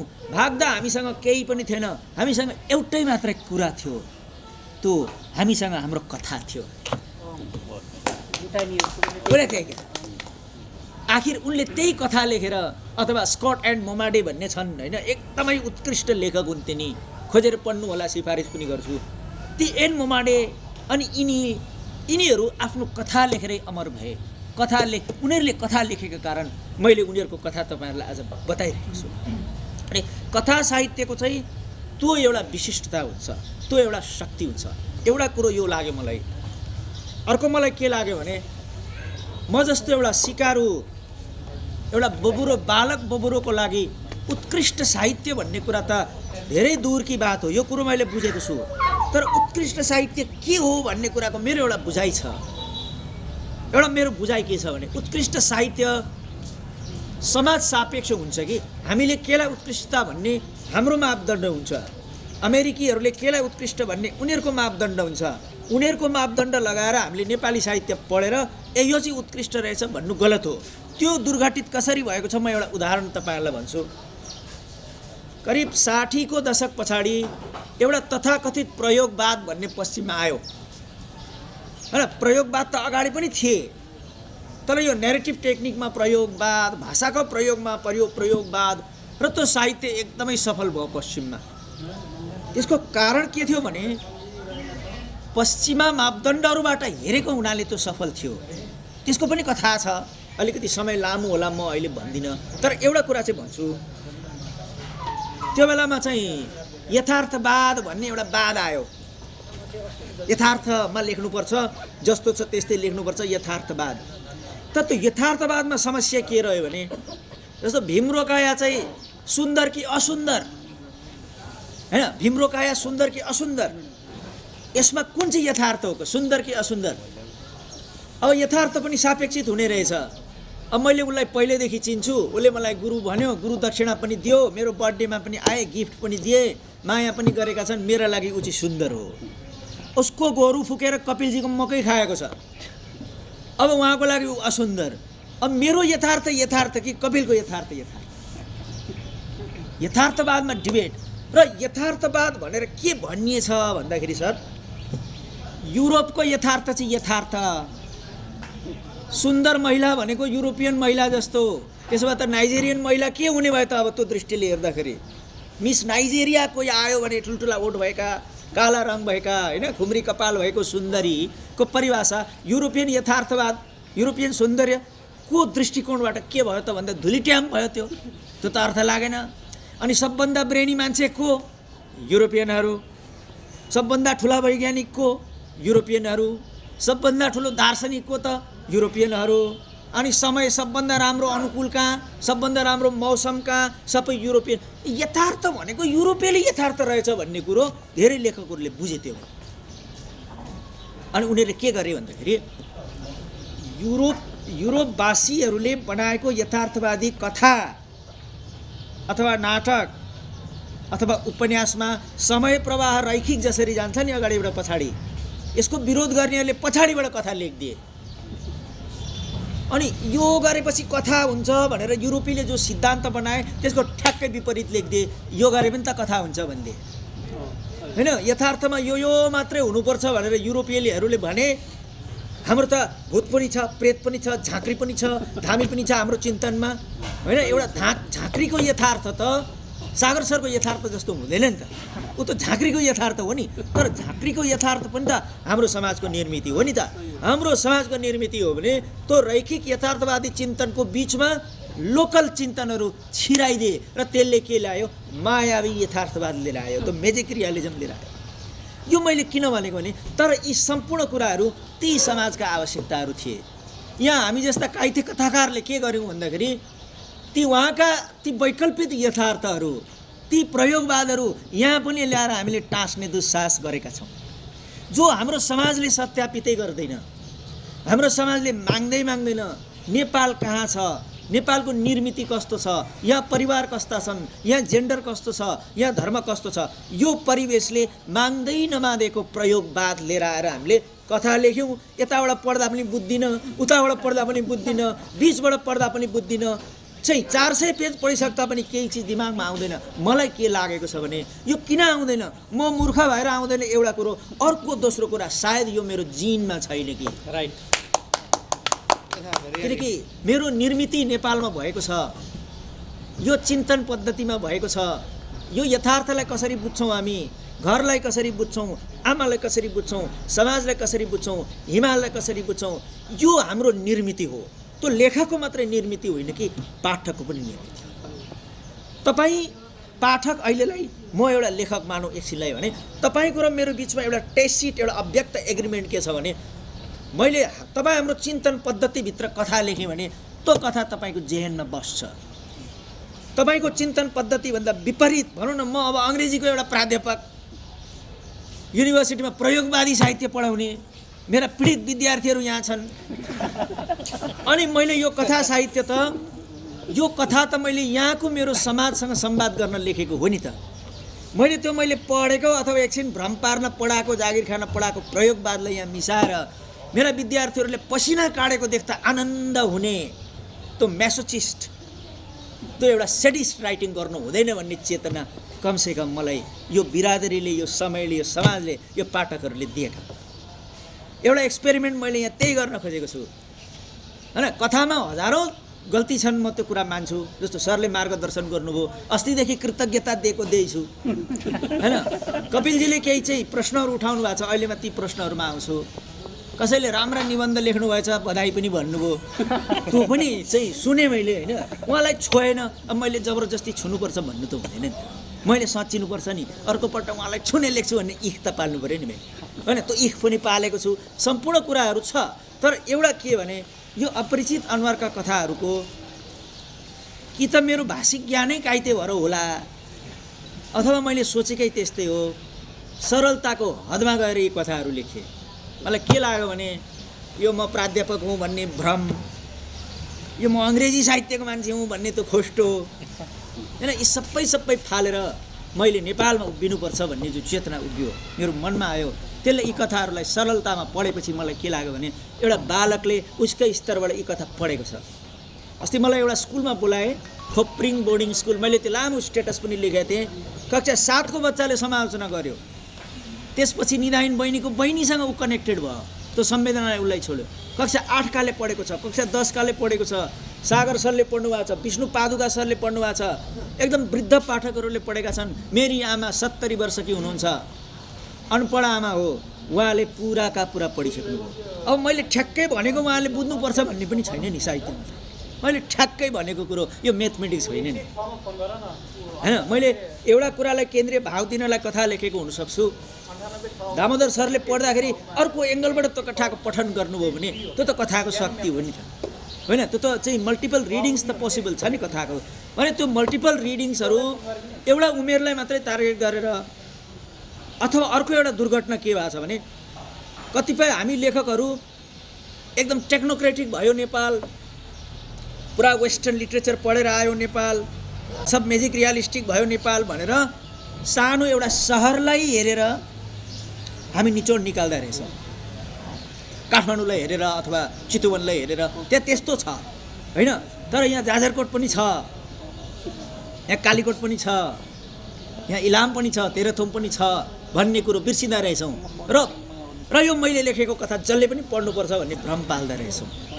पढ्नका लागि त्यो सरल बाटो सरल बनाउने, विचार गहन बनाउने हो जस्तो मलाई लाग्छ। त्यति गऱ्यो भने सबैले पढ्दो रहेछ। हजारौँ कमजोरीका बावजुद अपरिचित अनुहार त सबैले पढिदिनु भएको छ नि। ती कमजोरीमा त काम गर्ने हो, तर पुगेको त छ त। प्रतिक्रिया त कति आएको छ। एकजना आर्यस भन्ने भाइलाई त साह्रै इरिटेसन भएछ, कति आउँछ फेसबुकमा अपरिचित अनुहार। अब मैले चाहिँ के गर्छु भने एउटा चाहिँ कालीकोटको एउटा बिचरो भाइले पढेर एउटा फोटो हाल्यो भने उसलाई आशा के हुन्छ भने यो लेखकले उसको वालमा मेरो फोटो रिफ्लेक्ट गरिदियोस् भन्ने त उसले हुन्छ नि, उसले त सम्मानित फिल गर्छ नि। र टाढाको मान्छे एउटा बर्माको भाइले पढ्यो, होइन, PDF पठाइदिएँ, पढ्यो, पछि चाहिँ ऊ गर्यो, लेखेर पठायो, त मैले मेरो वालमा रिफ्लेक्ट गरेँ। गरिदिनु भनेको मेरो त उसप्रतिको सम्मान हो क्या।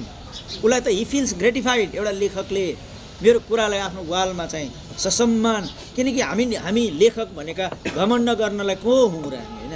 वी आर नोबडी नि त, वी आर नोबडी।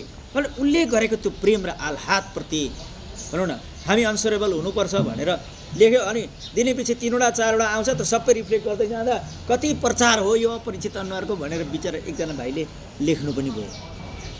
तर भयो त्यस्तो, म के गरौँ, होइन भनौँ न। अनि त्यो छ एउटा सरलतामा जाँदाखेरि एउटा लिट्रेचर सर्वस्पर्शी हुँदो रहेछ भन्ने मलाई ज्ञान भएको छ।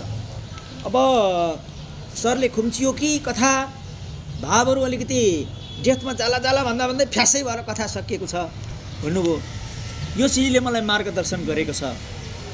कथा म भोलि पनि लेख्छु। लेख्ने क्रममा सर हजुरको यो उद्बोधन मार्गदर्शनलाई मैले शिरोधार्य गर्नेछु र यसमा काम गर्नेछु। र थिमको रेपिटेसन भयो कि भन्ने पनि सरको मार्गदर्शन आएको छ। म पनि मान्छु थिमको रिपिटेसन हुनु हुँदैन। सकेसम्म मेरो चेतनाले रिपिट नगरौँ भन्ने सोचेको हुँ, तर चिप्लिहालिन्छ मानवीय हुनुको शर्तमा। त्यो नचिप्लिने कोसिस मेरो सदा सर्वदा रहनेछ।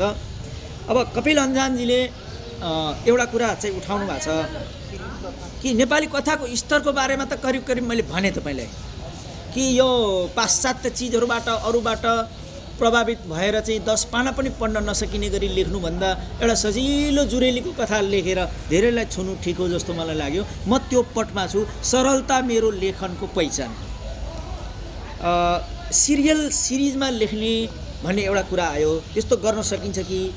किनकि उहाँ त डकुमेन्ट्री पनि बनाउनुहुन्छ, उहाँको दिमागमा सायद आयो एउटा सिरियलाइज्ड कथाको कल्पना पनि आयो होला र वैज्ञानिक कथा लेखनको सम्भावना तपाईँबाट के छ भन्ने उहाँले भन्नुभयो, होइन। अब यसमा मेरो जवाब चाहिँ के छ भने यो विज्ञान र म चाहिँ बडा शत्रु छौँ। विज्ञान भन्ने नआउने भएको हुनाले म अरूतिर बरालिएको हो। तर एउटा उहाँले भनेको एउटा सिरियस टोन चाहिँ के छ भने हामीले भनौँ भने सुन्ने त एउटा पुस्ता त छ नि, भने यसलाई एउटा प्रोग्राम बनाऊँ र यो सम्भावना बोकेका विज्ञानलाई बुझेका, उहाँले साइन्स फिक्सनको पनि सङ्केत गर्नुभएको होला, साइन्स फिक्सनलाई बुझेका र त्यो लेख्न सक्ने लेखकहरूको एउटा इन्फर्मल एउटा ग्रुप जस्तो निर्माण गरौँ, होइन। त्यसको संयोजन बरु गर्न सक्छु जस्तो लाग्छ मलाई होइन। अरूले लेखेको भएन भन्ने चाहिँ सक्छु, त्यो आफै गतिलो लेख्न मात्रै नसक्ने। तपाईँले भनेको कुरो चाहिँ मेरो दिमागमा छ। मैले नेपाली बाल साहित्यमा सदा भन्ने गर्छु, मलाई झन्डै कुटे एक ठाउँ होइन। यत्रो वर्ष बाल साहित्य लेखियो, देवकोटादेखि, रमेश विकलदेखि, देवकुमारी थापादेखि, पछि यी महेश पौडेल जस्ता होइन ठिटाहरू पनि प्रवेश गरे, तर हामीले बाल साहित्यमा कुनै नायकै निर्माण गरेनौँ भन्ने मेरो आरोप छ। हाम्रो चाहिँ बाल साहित्यको नायक जहिले पनि चङ्खे बाँदर हो, चोर बिरालो हो। यसका बाल साहित्य लेखेको 1 शताब्दी भयो। यो बाल साहित्य पढेर यो क्यारेक्टर जस्तो, यो चरित्र जस्तो म बन्छु भनेर कुनै पनि बालकले भन्दैन हाम्रो देशमा। भनेको हाम्रो बाल साहित्यले एउटा हिमाल भन्ने एउटा क्यारेक्टर बनाएर 7वटा नोभेल लेख्यो भने त त्यो हिमाल त इस्टेब्लिस हुन्छ नि होइन। हाम्रो बुद्धको बाल लीला अलिकति यथार्थ, अलिकति कल्पना गरेर एउटा बाल क्यारेक्टर निर्माण गरेर हामीले फिक्सन लेखेको भए के हुन्थ्यो? एउटा बच्चाले म यो बुद्ध जस्तो बन्छु त भन्थ्यो नि होइन। एउटा त्यो बालकृष्णलाई पनि हामीले हाम्रो बाल साहित्यमा कहिल्यै लिएर आएर नायक बनाएनौँ। एउटा बाल सीतालाई, ल राम त छोडिदिउँ, ठोरीका राम कि उता कन्फ्युजन भयो, सीता होइन। एउटा बाल सीतालाई ल्याएर एउटा अब्बल नारी क्यारेक्टर बनाएर उसलाई बाल साहित्यमा इस्टाब्लिस गरेको भए पनि हुन्थ्यो। हामीले गर्न पर्ने चाहिँ गरेनौँ, नगर्नुपर्ने के गरेर होइन। खास बाल साहित्य होइन श्रवण कुमारको मिल्थ्यो होइन, पृथ्वीनारायण शाह मिल्छ, निर्माण गरेको त हो नि। विवाद त भोलि गरौँला, राजनीति पछि गरौँला, तर उसले गरेको होइन। त्यो उसको बालकालीन पृथ्वीनारायण शाहको कल्पना गरेर चाहिँ एउटा साहित्यकारले 5वटा चाहिँ नोभेल लेख्थ्यो भने कपिलजीले सिरिज आफै बनाउनुहुन्छ। उहाँलाई भन्नै पर्दैन, उहाँलाई लाग्छ नि त यो त फिल्म बनाउनुपर्छ मेरो बच्चाले। त्यो तपाईँहरूले काम गर्न नपाएको चाहिँ हामी जस्ता काइते लेखकले माल नदिएर हो। यो कुरो मलाई पक्का कुरा थाहा छ। मैले desperately searching for a hero भनेर काठमाडौँ पोस्टमा लेखेँ पनि त्यो भनेको चाहिँ हिरो खोजिरहेको छु म नेपाली बाल साहित्यमा। जहिले चङ्खे मात्रै छ, एउटा बाँदर छ, एउटा स्याल छ, एउटा कनिके छ, त्यही बाल साहित्य भयो। तर कुनै बाल क्यारेक्टर यस्तो छैन जो मेरो बच्चोले त्यो पढेर भनोस् म यस्तै बन्छु जिन्दगीमा। अनि नेसनल क्यारेक्टर त्यही भएर हाम्रो बनेकै छैन। हाम्रो नेपालको नेसनल क्यारेक्टर मिसिङ छ। अहिले तपाईँले इन्डियन सिरियल हेर्नुभयो भने छोटा भीम भनेर फेरि त्यो भीमको बाल संस्करण लिएर आएको छ, त्यो कृष्णको केटाकेटीको लिएर आएको छ, हनुमानको केटाकेटीको लिएर आएको छ, पृथ्वीराज चौहानको लिएर आएको छ, अनि झाँसी की रानी भनेर फेरि केटाकेटीको लागि लिएर आयो। यो सम्पूर्ण कुराले के गर्यो त भन्दा वाट इज इन्डिया एन्ड इन्डियननेस भन्ने कुरा बालबालिकाको दिमागमा प्रविष्ट गराएको छ। त्यसले एउटा नेसनल क्यारेक्टर सेपिङ गरेको छ। हामी कहाँ छैन त्यो। र बाबु इमिटेसन गर त भनौँ स्कुलमा भने धुर्मुस सुन्तलीको अथवा माग्ने बुढाको चाहिँ इमिटेसन गर्छन् हाम्रो बच्चाहरू। र हामीले हेर्नुहोस् उहाँहरूप्रति मेरो सम्मान छ। उहाँहरूले चाहिँ नेसनल क्यारेक्टर बिल्ड गर्न गरेको काम होइन। हामी चाहिँ सोसल क्रिटिक जो छौँ हामीले चिन्तन गर्नुपर्ने विषय चाहिँ यो चाहिँ हो कपिल चाहिँ। त्यसले गर्दा I completely agree with you. यसको बारेमा अब म फर्किसकेपछि हामी संवाद गरौँ, एउटा इन्फर्मल ग्रुप बनाऊँ र त्यो ग्रुपसँग अलिकति गहन तरिकाले चाहिँ गरौँ। किनकि यो तपाईँले भनेको प्रोजेक्ट चाहिँ एउटा महेश पौडेलले गरेर हुने देखिनँ मैले। यो ठुलो कुरा भन्नुभयो होइन। यसमा एउटा ग्रुप भयो भने र हामी भाषा खेलाउँछौँ, साइन्सको फिक्सनल अथवा यस्तो रिसर्च गरेर एउटा क्यारेक्टर स्टेब्लिस गरेर लेख्यो भने त्यो चिजले चाहिँ भोलिको लागि राष्ट्रिय चरित्र निर्माण गर्ने क्रममा एउटा चाहिँ इँटा थप्छ भन्ने चाहिँ मेरो विश्वास छ। त्यसले गर्दाखेरि तपाईँको यो चाहिँ गोल्डन सजेसनको लागि पनि धेरै धन्यवाद। अन्तमा लामो बोलिसकेँ, प्राध्यापकको जागिर भएको हुनाले बोल्ने। यो कोहलपुरले जो मेरो यात्राको क्रममा यति विशिष्ट कार्यक्रम जो गरिदियो, जति यहाँ हामी छौँ राष्ट्रले चिनेका सर्जकहरू हुनुहुन्छ, यहाँ सर हुनुहुन्छ होइन, सागर सर आफै होइन, उहाँको लकडाउन भर्खरै आएको छ, अर्को पनि आउँदैछ।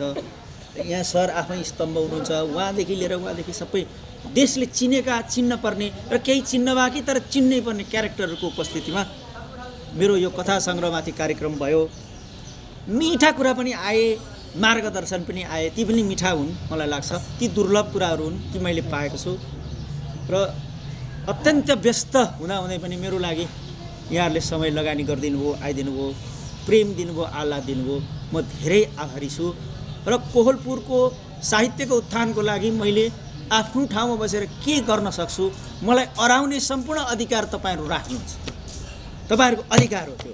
तपाईँले यस्तो गरिदिनु पऱ्यो भन्दाखेरि एउटा इन्टरभ्यू लेख्ने बाहेक अरू चाहिँ मैले गरेको छु है सर।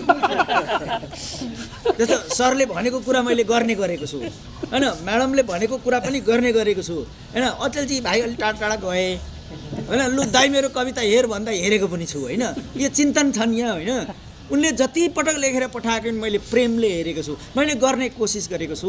भोलिका दिनमा त तपाईँहरूको झन्नै बढी अधिकार लाग्छ ममाथि।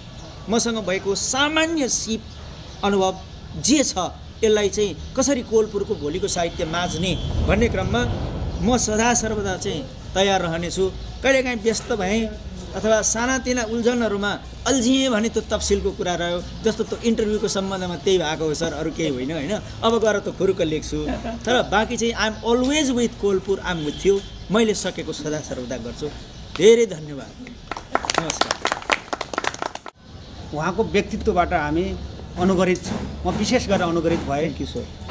सर अब अङ्ग्रेजी विषयको प्राध्यापक, नेपाली भाषा अङ्ग्रेजी पढेका विद्वानहरू यो के छ भने सर, यो अझै पनि के हाम्रो कलेज स्तरमा पनि आज जाउँ साहित्यिक कार्यक्रममा भन्यो तपाईँको त नेपाली विषयहरू पो जान्नुहुन्छ, हामीले त कहाँ साहित्य लेख्ने हुन्छ र भन्ने यो एक खालको छ क्या। यो सरले तथाकथित मोहफसल भन्नुभयो, सरलाई धेरै आभार। तर मोहफसल नै हो भन्ने मैले यो चिन्तनबाट फेरि मोहफसल हो जस्तो लाग्छ सर। यो साहित्य भने के लाग्छ भने यो विषय ल्याएकोले लेख्ने भन्दा पनि यो त प्रतिभा हो। जुन विषय ल्याएकोले पनि यो प्रकृतिमा भएका चिजहरू जुन हामीले हाम्रो संवेदनाले ग्रहण गर्छ त्यसलाई कस्तो हुन्छ त्यसलाई भाषाको माध्यमबाट प्रकट गर्ने कुरा न हो। त्यसैले यो विषय ल्याएकोले मात्र साहित्य लेख्नुपर्छ भन्ने कुरा त हुँदै होइन। तर सरको के भने अङ्ग्रेजी विषयको एउटा प्राध्यापकले पनि नेपाली भाषाका यस्ता साहित्यिक भाषाहरू यसमा प्रयोग गर्नुभएको छ, यो असाध्यै सराहनीय छ। मैले क्रिटिसाइज गर्छु भन्दै फेरि के भनेपछि फेरि अलि सरको फेरि प्रशंसा भए जस्तो भयो। यसमा म सरी चाहन्छु। र गर्दा गर्दै पनि के भने सर, हामी फेरि भाषाको विद्यार्थी क्या। यो भाषाको विद्यार्थी भएको हुनाले सरको यो अगाडिको स्वीकारोक्ति भन्ने मैले सर र एकछिन बसेर पढ्दै गर्ने बेला सबभन्दा लेखकले स्वीकार्नु सबभन्दा महानता हो। यसमा दुई मात्रै छैन। यसमा अङ्ग्रेजी शब्दहरू जस्तै भर्चुअल रियालिटीको छ भनेर प्रयोग गर्नुभएको छ। यसलाई नेपाली भनिदिएर नेपाली भाषाप्रति अन्याय नगरिदियो भने त हुन्थ्यो। रियालिटी भन्ने कुरालाई पनि नेपालीमा थुप्रै यसका शब्दहरू छन्। भर्चुअल ल ठिक छ, त्यो त अब भर्चुअल भइहाल्यो, आगन्तुक शब्दको रूपमा प्रयोग भयो।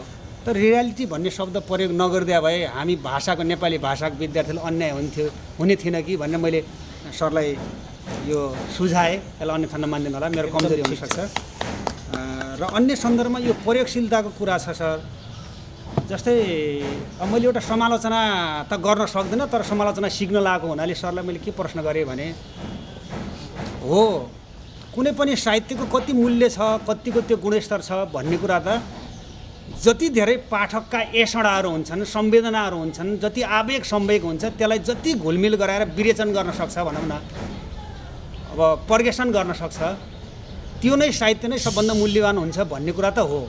कथाले जति धेरैको मन जित्न सक्छ, त्यो कथाले दिन खोजेको थिम भाव जुन छ त्यसले जति धेरै मान्छेहरूलाई पाठकहरूलाई सन्तुष्ट गर्छ त्यो गुणस्तरीय हुन्छ भन्ने दृष्टिकोणले मात्रै समालोचना गर्दै गर्दा कथामा हुनुपर्ने एकातिर सरले प्रयोगशीलताको विरोध गर्दै जाने, एकातिर फेरि समालोचकलाई उसको थिम मात्र हेरेर बढी समालोचना गर्नुपर्छ, उसको स्ट्रक्चर रूप विन्यास हेर्ने होइन, रूप हेर्ने होइन भन्दै गर्दाखेरि सरहरू नमस्ते।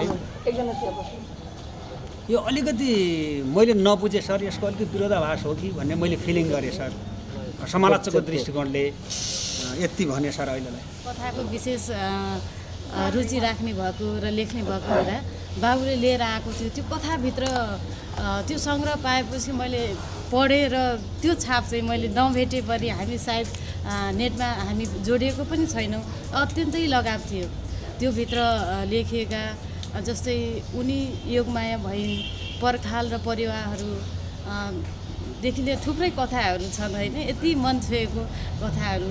आज त्यो उहाँ त्यो लेखकसँग, त्यो अपरिचित लेखकसँग यसरी साक्षात्कार गर्ने अवसर चाहिँ पूर्णिमा साहित्यले दियो।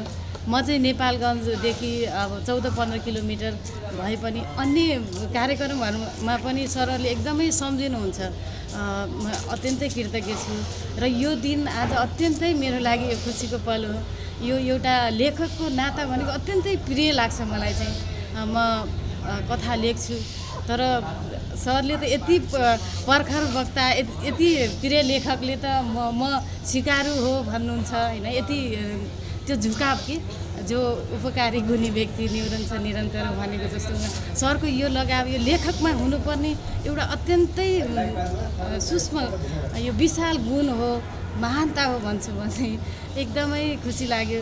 नयाँ किताब पनि आज मेरो हातमा छ र यो पढिसकेपछि अझै सरप्रतिको त्यो प्रगाढ लगाव साँच्चीकै सागर सरले अघि व्याख्या गरिसक्नुभयो। म त्यो कथाहरूमा डुबिसकेको छु, अझै पढ्नेछु र सरलाई जुन पूर्णिमा साहित्यले आज यो अवसर यो ठाउँ थुप्रै लेखकहरूलाई पूर्णिमा साहित्यले यसरी जोडेको छ, हामी पनि जोडिन पाएको छौँ। सरले एज कोलपुर मात्रै नभनेर सिङ्गो बाँकेका हामी जस्ता लेख्दै गरेका लेखकहरूलाई पनि साथ दिनुपर्छ। त्यो भाइस हजुरबाट आउनुपर्छ जस्तो मलाई लाग्छ। स्वीकार्य छ अहिलेको सच्याए अहिलेको कुरो तत्काल प्रतिगमन साक्षी हो।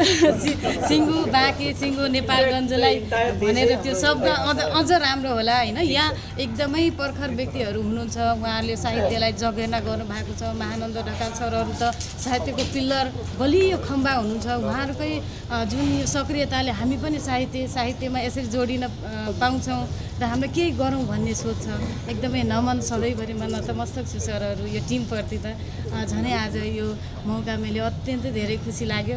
मसँग शब्द छैन त्यो खुसीको। जस्तै सरले अघि कथाको बुझाइको कुरा गर्नुभयो।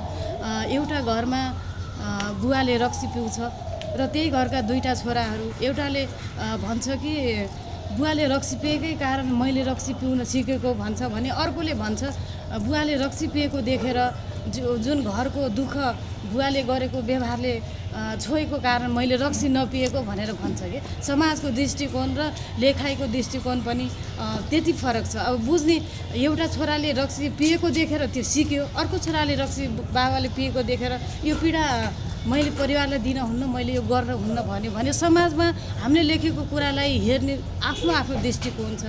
त्यस्तै हामीले के लेख्छौँ हाम्रो भावना लेख्ने हो र त्यो समाजले त्यसलाई स्वीकार्नुपर्छ भन्ने जुन कुरा यति मजाले सरले व्यक्त गर्नुभएको कथामा सरले व्याख्या गर्नुभयो।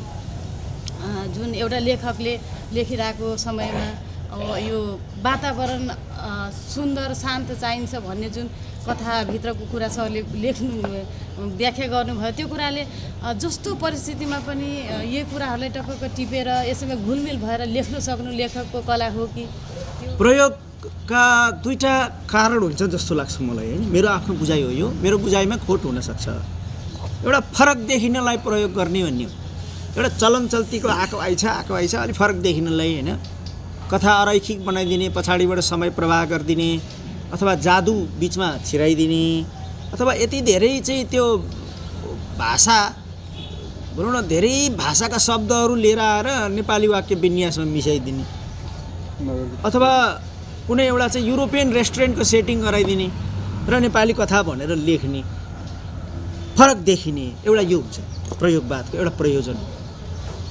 धेरैले अहिले प्रयोग भनेर त्यही गरिराख्नु भएको छ। दोस्रो चाहिँ अघि मैले एउटा कुरा गरेको थिएँ, युरोपियन रियालिजमलाई तोड्नलाई वैकल्पिक रियालिजमको चिन्तन गरेँ नि। त्यो प्रयोगवादको चाहिँ पोलिटिकल सोसियल कल्चरल रिजन छ। जस्तो एउटा म सरलाई उदाहरण भनौँ, 1920तिर होला यो न्युयोर्कको वरिपरि यो हार्लेम भन्ने जो आउटस्कट छ त्यहाँका कविहरूले एउटा आन्दोलन चलाए। ती अश्वेत काला कविहरूले आन्दोलन चलाए।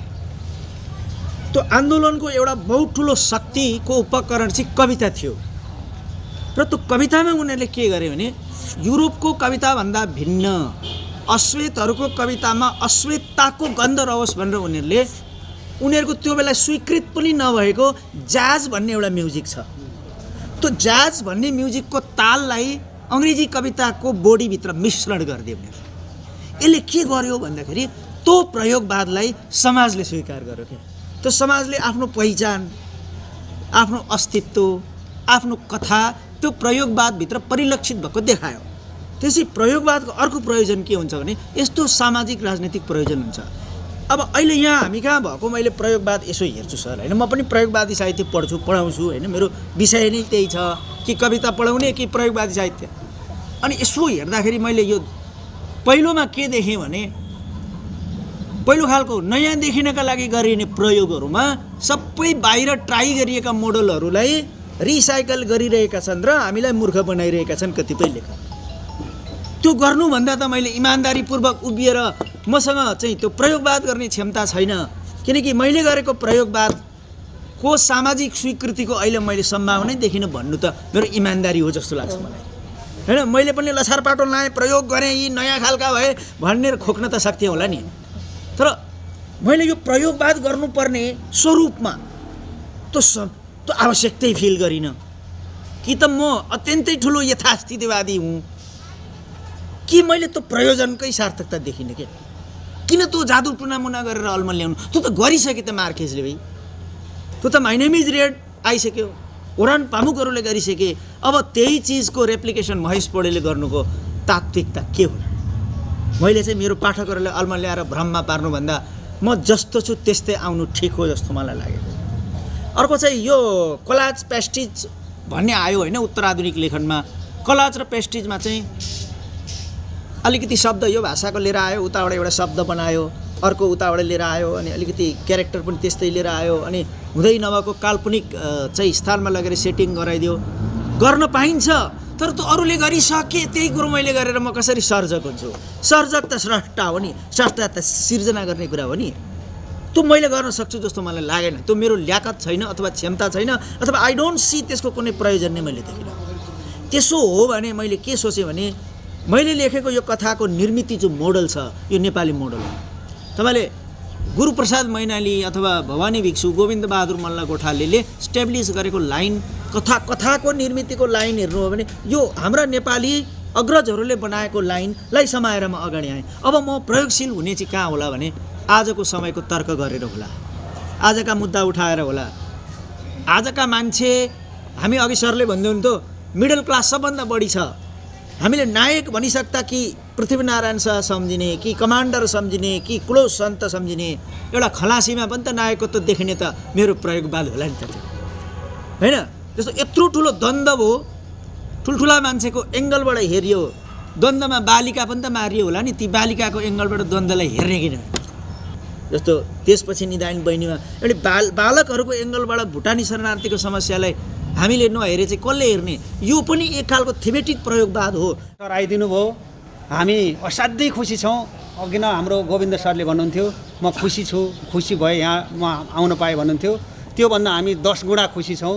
तपाईँहरू जस्ता व्यक्तित्वहरूलाई हामीले यहाँ पायौँ, धेरै कुरा सिक्यौँ, हामीले सुन्यौँ, र तपाईँहरूप्रति म व्यक्तिगत रूपमा र हाम्रो पूर्णिमा साहित्य प्रतिष्ठानको तर्फबाट पनि आभार व्यक्त गर्दै आजको कार्यक्रम समापन गरिदिन हुनको निम्ति हाम्रो पूर्णिमा साहित्य प्रतिष्ठानको निवर्तमान आदरणीय महानन्द ढकाल सरलाई अनुरोध गर्दै म पनि बिदा हुन्छु। धन्यवाद। Thank you sir. हामी जति उपस्थित भएका छौँ सबै बौद्धिक वर्ग मात्रै छौँ जस्तो लाग्छ, यो साहित्यलाई बुझेका मान्छेहरू मात्रै छौँ। त्यसले गर्दा पनि यहाँहरू सम्पूर्णप्रति हामी आभारी छौँ।